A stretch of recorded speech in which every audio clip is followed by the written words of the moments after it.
નવસારી મહાનગરના વિકાસ માટે જરૂરી કામો આ બધાને અનુલક્ષીને ગયા બજેટની અંદર નવસારી મહાનગરમાં રહેતા વ્યક્તિઓની આશા અને અપેક્ષા, એની આકાંક્ષા સંતોષાય એને માટે આપણે સુપેરે દરેક વર્ગ અને દરેક વિસ્તારને ધ્યાનમાં રાખીને આપણે નવસારી મહાનગરનું બજેટ બનાવ્યું છે. ગામડામાં વીજળી મળે છે, બીજા કોઈ રાજ્યમાં મળતી નથી.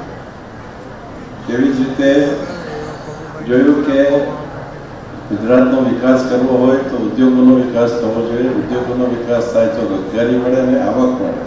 એના માટે વાઇબ્રન્ટ ગુજરાત શરૂ કર્યું અને એના જે પરિણામો છે, ગુજરાતમાં સમગ્ર ઔદ્યોગિક વિકાસ થયો છે, ગુજરાતની માથાદીઠ આવક વધી છે અને એમણે આ જે કામ 7 ઓક્ટોબર 2001ના રોજ પોતાનું મુખ્યમંત્રી પદ સંભાળ્યું હતું. ત્યારથી 24 વર્ષ પૂર્ણ થયા.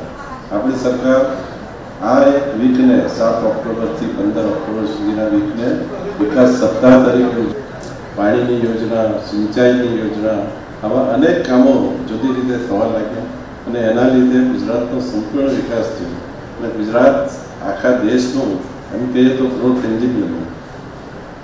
તે સમયે શહેરમાં પણ વિકાસ, શહેર નગરપાલિકાના પ્રમુખને પણ કોઈ સત્તા કે કોઈ પૈસા હતા નહીં અને એના માટે એમણે મુખ્યમંત્રી શહેરી વિકાસ યોજના બનાવી અને 20 વર્ષ હમણાં પૂરા થયા અને અત્યારે આપણા મુખ્યમંત્રીશ્રીએ 2025ના વર્ષને શહેરી વિકાસ વર્ષ જાહેર કરીને શહેરી વિકાસનો જે બજેટ છે એમાં 40% વધારો કરીને 30,000 કરોડનું જે બજેટ આપ્યું છે અને જેના લીધે જ આપણા ગુજરાતના બધા શહેરો સારી રીતે વિકાસ પામશે એવી ચોક્કસ ખાતરી છે.